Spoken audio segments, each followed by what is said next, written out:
आप देख रहे हैं यंग बाइट्स। मैं हूँ आपके साथ पूजा ठाकुर और आज के हमारे फंडामेंटल राइट्स के प्रोग्राम में हम बात करने जा रहे हैं कॉन्स्टिट्यूशनल रेमेडी की।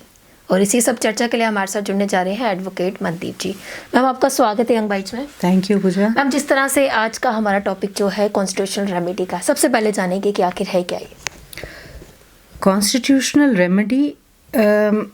पूजा, सबसे बड़ी बात यह है कि अगर आपको कोई राइट प्रोवाइड किया गया है, कॉन्स्टिट्यूशन ने किया है या किसी और लॉ के अंडर हमारा हुआ है, राइट हमें प्रोवाइड हुआ है, तो जब तक ना उसकी रेमेडी होगी जी उसी स्टैट्यूट के अंडर या उसी कॉन्स्टिट्यूशन के अंडर, तो वो राइट हमारा यूजलेस है, राइट।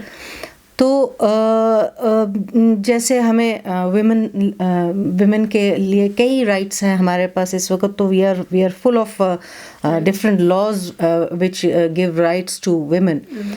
अब सिंपल सा एग्जांपल ले लेते हैं डोमेस्टिक वायलेंस एक्ट का। डोमेस्टिक वायलेंस एक्ट में जैसे राइट दिया गया कि भाई you can approach the courts. अब कोर्ट्स को एम्पावर किया जाएगा कि भाई आपके पास कोई कंप्लेंट आती है तो आपने क्या क्या करना है, तभी डोमेस्टिक वायलेंस एक्ट का कोई फ़ायदा है। इसी तरह जब हमारी कॉन्स्टिट्यूशन बनाई गई थी, हमारे फोरफादर्स ने बनाई थी, तो तब उस टाइम पे फंडामेंटल राइट्स जो हमारी बुनियादी हकूक़ है इंसान होने के नाते और सिटीज़न ऑफ इंडिया होने के नाते, जो हमें बुनियादी हकूक़ हमारा संविधान देता है, उसके लिए संविधान में ही एक प्रोविज़न दे दी गई थी। फंडामेंटल राइट्स को प्रोटेक्ट करने के लिए अगर मेरा फंडामेंटल राइट वायलेट होता है या किसी भी सिटीज़न ऑफ द कंट्री का फंडामेंटल राइट वायलेट होता है, तो उसको दो कोर्ट्स अप्रोच करने के लिए राइट दिया गया है कॉन्स्टिट्यूशन के under he.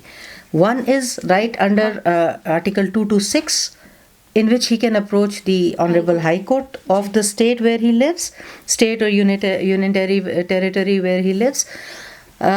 Second is the Honorable Supreme Court under Article 32. जो rule of law है वो बेसिकली पहला स्टेप होता है कि you should go to the high court and then the supreme court. So these are the two provision. मगर अगर citizen चाहे तो या तो 226 के अंडर जा सकता है हाई कोर्ट के पास, या आर्टिकल 32 के अंडर वो सुप्रीम कोर्ट में चला जा सकता है। सो ये है प्रोविजंस बेसिकली जो कॉन्स्टिट्यूशन ऑफ इंडिया में हमारे इनहेरेंट हैं, जो उन्होंने इनकॉर्पोरेट किए हैं। और आर्टिकल 32 की बहुत वैल्यू है। आर्टिकल 32 की बहुत वैल्यू है इसलिए हमारे फोरफादर्स, हमारे कॉन्स्टिट्यूशन के जिन्होंने कॉन्स्टिट्यूशन बनाई, उनको इतना विजन था उनका कि उन्होंने देखा कि भाई सुप्रीम कोर्ट के क्या हो सकता है कि सिटीज़न किसी वक्त स्टेट के साथ लड़ रहा है, तो उसी स्टेट में हाई कोर्ट में ना जाके वो सुप्रीम कोर्ट में डायरेक्टली जा सकता है। फॉर वट एवर रीज़न वो अपनी पिटीशन में दे सकता है, कोई भी रीज़न के भी। पहले के टाइम में जिस तरह से डिस्क्रिमिनेशन होती थी, उसी को दूर करने के लिए अपने राइट्स नहीं होते थे पहले उनके, बाद में राइट्स जब लाई गए थे, यही एक मुझे लगता है इम्पोर्टेंट वजह रही होगी कि लोगों को अपने हक के बारे में जागरूक करना और उनके हक को बचाना, प्रोटेक्ट करना ज़्यादा इम्पोर्टेंट। जागरूक करना तो आप लोग वंडरफुल काम कर रहे हैं, है ना। वो लोगों को जागरूक करने वाली बात है। जो किताबों में लिखा है उसके बारे में लोगों को पता होना चाहिए, है ना। सो उसके लिए awareness amongst the citizens is must. But हमारे विजन देखिए, हमारे लॉ मेकर्स का, हमारे कॉन्स्टिट्यूशन के निर्माताओं का, कि उन्होंने इस विजन को रखा कि भाई अगर मेरा फंडामेंटल राइट्स तो दे दिए, बुनियादी हकूक़ जिनको पार्लियामेंट भी सेट असाइड नहीं कर सकती except in due process of law. Due process of law हो गया, कोई कानून ऐसा आ गया जैसे right to life and personal liberty है, वो आपकी कोई भी नहीं आपसे ले सकता except under the due process of law. उस सूरत हाल में ड्यू प्रोसेस ऑफ लॉ, आपने कोई क्राइम किया तो आपको उसके अंडर अरेस्ट किया जा सकता है। That is the due process of law. So आपका बुनियादी हक जो फंडामेंटल राइट्स में ही प्रोवाइड किया जाता है, अब उस हक को मिलेगा कैसे वो आपको? और अगर ना मिलता है, अगर स्टेट या कोई शख्सियत आपकी उस राइट को वायलेट करने की कोशिश करती है, तो उस सूरत हाल में आपको क्या रेमेडी है? वो रेमेडी हमारी है कि हम हाई कोर्ट में in a writ of habeas corpus, इन हमारी 5 डिफरेंट रिट्स है, हैबियस कॉर्पस है, मैंडेमस है, सर्शियरी है, ये डिफरेंट रिट्स हैं for different purposes. Quo warranto है, इनमें से किसी एक रिट में हम, रिट पिटिशन में हम कोर्ट में जा सकते हैं कि प्लीज़ एक रिट होता है, रिट भी ऑर्डर होता है, writ is a British word जिसमें ऑर्डर पास किया जाए, इशू अ रिट और एन ऑर्डर और a direction to such and such person कि ये मेरा फंडामेंटल राइट वायलेट हो रहा है, इनको एक रिट ऑर्डर या डायरेक्शन दी जाए जिससे हमारा ये फंडामेंटल राइट प्रोटेक्ट हो जी।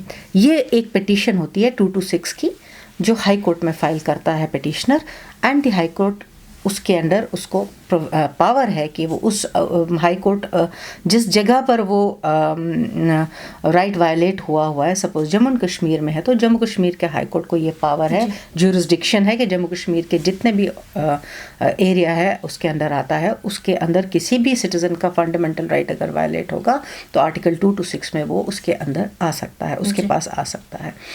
Similarly any citizen in entire India, अगर उसको लगता है कि मुझे अपनी हाई कोर्ट, कोई एप्रीहेंशंस होती हैं, एप्रीहेंशंस आर ऑलवेज देयर कि भी मुझे इस हाई कोर्ट से शायद रिलीफ ना मिले, फिर उसमें वो एप्रीहेंशंस लिखता है कि भी ये स्टेट बायस्ड है, यहाँ इस हाई कोर्ट में मैं एंटर करूँगी, इस हाई कोर्ट की जुरिस्डिक्शन में मैं एंटर करूँ। I am just giving you reasons कि वो क्या क्या रीजंस लिख सकता है कि भाई अगर मैं इस स्टेट की हाई कोर्ट की जुरिस्डिक्शन के अंदर एंटर करूँगा, उस एरिया में एंटर करूँगा, तो मैं मुझे स्टेट इस तरह प्रोसिक्यूट करेगी जी।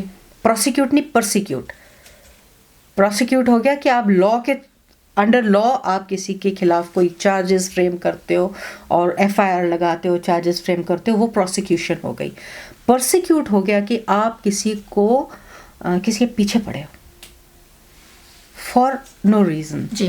कई सारे आप लोगों से मिलते हैं, जिस तरह से कई सारे केसेस भी आपके पास आते हैं, अलग अलग लोगों से आपकी मुलाकात रहती है, क्या लगता है आज के टाइम में वो अपने राइट्स को लेकर कितना ज़्यादा अवेयर है? आज के टाइम में अवेयरनेस लेवल पीक पे है। अवेयरनेस लेवल इस लेवल पे आगे आई हुई है कि आज आप एक माइनर से भी बात करेंगे जो थोड़ी बहुत समझ रखता है तो वो आपको अपने राइट्स के बारे में बता सकता है, राइट। और कॉन्स्टिट्यूशन तो मेरी ओपिनियन है पूजा कि कॉन्स्टिट्यूशन थ्रेडबेयर, मतलब कॉन्स्टिट्यूशन की एक एक लाइन, एक एक हर्फ के साथ हर सिटीज़न को वाकिफ होना चाहिए। Constitution of India in my opinion should be a subject in the schools so that her citizen को, जब बच्चा पढ़ रहा होता है 10th तक, उसके दिमाग में ये चीज़ बैठ जाए कि मुझे मेरी कॉन्स्टिट्यूशन क्या हक देती है। बाकी जो जितना लॉ है वो कॉन्स्टिट्यूशन से ही फ्लो करता है, बिल्कुल ठीक है। आज की अवेयरनेस जो है वो अवेयरनेस आपको आई हुई है through media, mostly through media, social media mostly, क्योंकि आजकल अवेलेबिलिटी है, बच्चों के हाथ में भी मोबाइल फ़ोन है and internet is there, so social media can give you lot of awareness. But in my personal opinion constitution मेरे लिए तो ये holiest of all holy books है,